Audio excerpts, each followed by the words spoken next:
Salam guru penggerak, bergerak, bergerak, menggerakkan.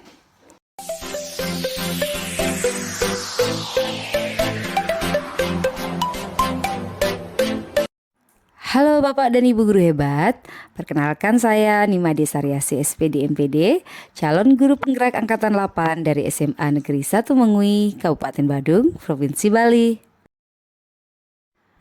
Di video kali ini saya akan memaparkan tugas 2.1.A.3 mulai dari diri modul 2.1. Tujuan dari mulai dari ini adalah CGP dapat berbagi pengalaman pribadi tentang bagaimana tindakan gurunya di masa lalu membantu dirinya untuk belajar dengan lebih baik sehingga dapat mencapai tujuan pembelajaran yang diharapkan. Di video kali ini saya akan menjawab 4 pertanyaan yang diantaranya terdiri dari pertanyaan pemantik dan pertanyaan refleksi. Pertanyaan pemantik, bagaimana seorang guru dapat mengelola kelas dan memenuhi kebutuhan belajar murid-muridnya yang berbeda-beda? Pertanyaan refleksi. Refleksi yang pertama, bayangkanlah kelas yang saat ini Anda ampu dengan segala keragaman murid-murid Anda. Apa yang telah Anda lakukan untuk melayani kemampuan murid yang berbeda? Apa yang Anda lakukan untuk membuat proses pembelajaran menjadi lebih mudah untuk murid Anda? Apakah ada perlakuan yang berbeda yang Anda lakukan? Jika ada, perlakuan seperti apa? Jika tidak ada, apa dampaknya terhadap murid Anda? Refleksi yang kedua, sebutkan tantangan-tantangan yang Anda hadapi dalam proses pembelajaran di kelas yang disebabkan oleh keragaman murid-murid Anda tersebut.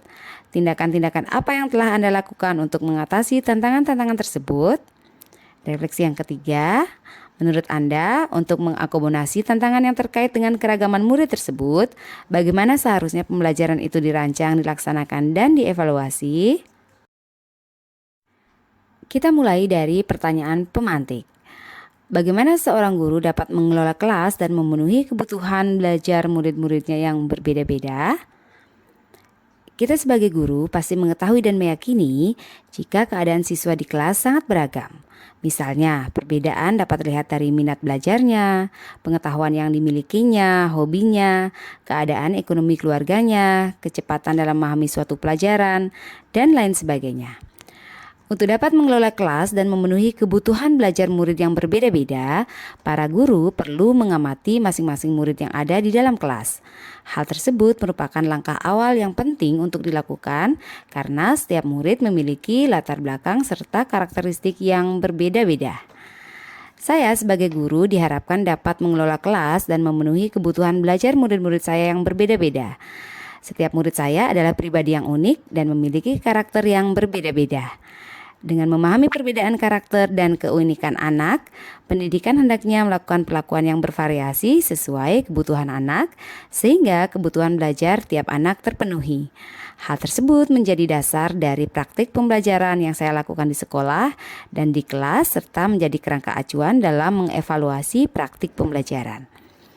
Dengan perbedaan itulah, maka bentuk perlakuan bagi setiap individu tentu saja harus berbeda-beda pula. Setelah para guru mengamati masing-masing karakteristik para peserta didik, selanjutnya dapat merancang metode pembelajaran yang sesuai dengan karakter masing-masing murid di dalam kelas. Salah satu cara yang dapat diterapkan oleh seorang guru dalam mengelola kelas dan memenuhi kebutuhan siswa yang berbeda adalah dengan menerapkan pembelajaran berdiferensiasi.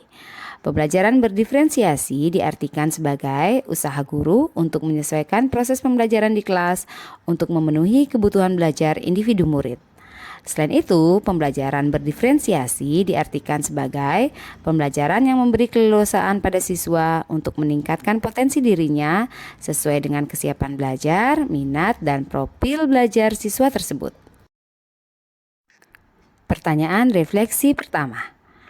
Bayangkanlah kelas yang saat ini Anda ampu dengan segala keragaman murid-murid Anda. Apa yang telah Anda lakukan untuk melayani kemampuan murid yang berbeda? Apa yang Anda lakukan untuk membuat proses pembelajaran menjadi lebih mudah untuk murid Anda? Apakah ada perlakuan yang berbeda yang Anda lakukan? Jika ada, perlakuan seperti apa? Jika tidak ada, apa dampaknya terhadap murid Anda? Murid di kelas memang unik dengan keberagaman masing-masing, istilahnya heterogen. Ini kenyataan yang harus diakui. Mereka datang dengan latar belakang ekonomi berbeda, terkadang orang tua tidak lagi lengkap, berasal dari sekolah yang berbeda, datang dengan membawa prestasi berbeda, kegemaran berbeda, kecakapan berbeda, agama pun berbeda. Intinya mereka memiliki latar belakang yang berbeda-beda, mulai dari finansial, lingkungan, sosial, emosional, dan lain-lain. Dalam satu kelas saja terdapat berbagai karakteristik anak, potensi yang berbeda. Setiap anak memiliki minat yang tidak sama, kemampuan numerasi dan literasi yang beragam. Ada anak yang senang bekerja dalam kelompok, ada pula anak yang senang belajar sendiri. Ada anak yang senang mendengarkan penjelasan dari gurunya, ada juga yang senang mencatat materi penting dalam bentuk tulisan atau sebuah gambar, bahkan ada anak yang senang berdiskusi dan melakukan kegiatan praktek yang dapat menggerakkan anggota tubuh mereka. Ada anak yang sedang belajar di dalam kelas, ada juga yang senang di luar kelas. Ada anak yang pandai berbicara di depan kelas, ada juga yang pemalu. Saya adalah guru fisika kelas 12 di SMA Negeri 1 Mengui. Saya mengajar 4 kelas dan saya menyadari betapa beragamnya murid-murid saya. Tapi saya senang bisa menemani mereka belajar di dalam kelas.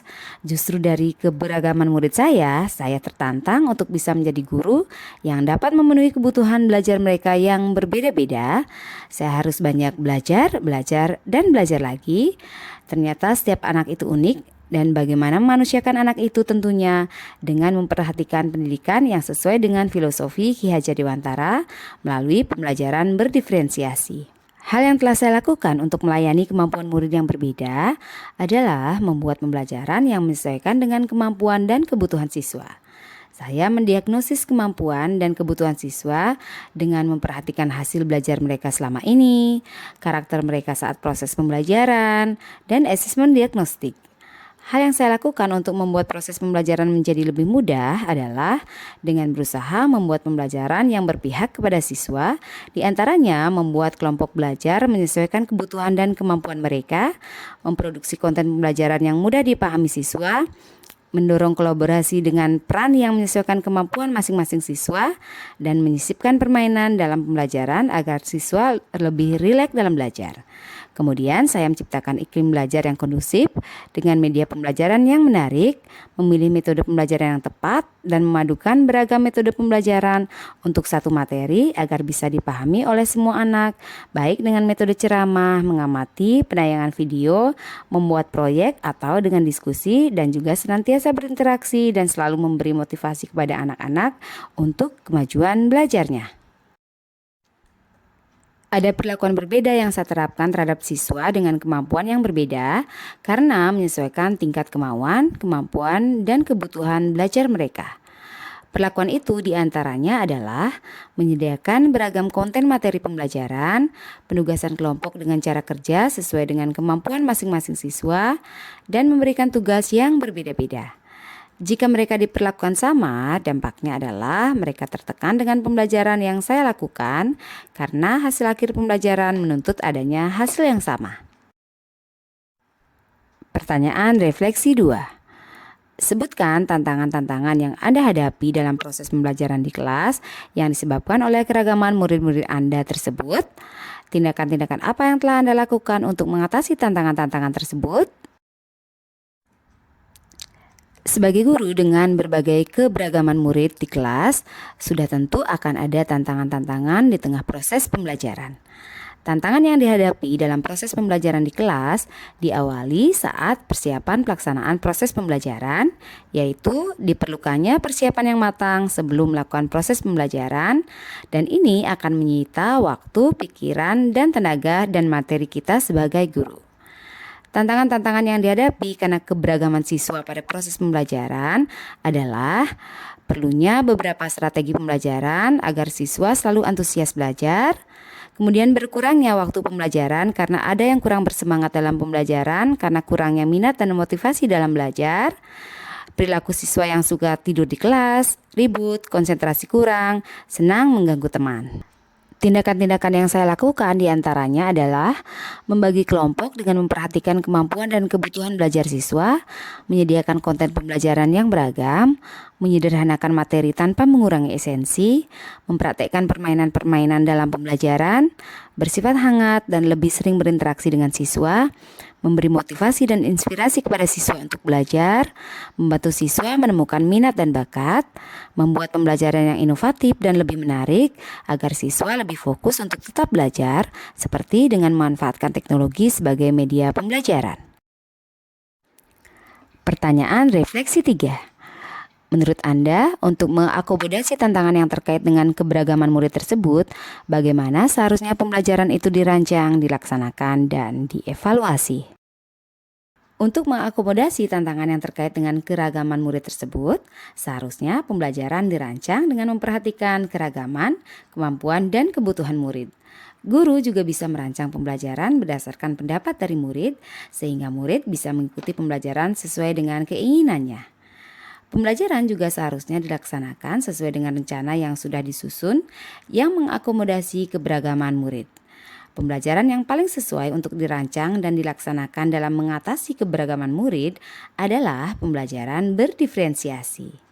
Pembelajaran berdiferensiasi merupakan pembelajaran yang mengakomodasi semua perbedaan murid, terbuka untuk semua, dan memberikan kebutuhan-kebutuhan yang dibutuhkan oleh setiap individu. Keberagaman dari setiap individu murid harus selalu diperhatikan. Guru haruslah sadar bahwa setiap anak adalah unik dan memiliki karakteristik yang berbeda dengan anak yang lainnya. Dan yang terpenting adalah pembelajaran yang akan mendukung lahirnya karakter profil pelajar Pancasila dan pembelajar sepanjang hayat. Setelah itu, pembelajaran dievaluasi dengan meminta umpan balik dari siswa, dan guru juga harus membuat refleksi diri sebagai pedoman dalam mengevaluasi pembelajaran yang sudah dilakukan. Sekian yang bisa saya paparkan. Terima kasih atas perhatiannya. Guru terbaik adalah guru yang tak kenal lelah mencari cara agar muridnya mengerti. Salam dan bahagia Bapak Ibu guru hebat. Salam guru penggerak.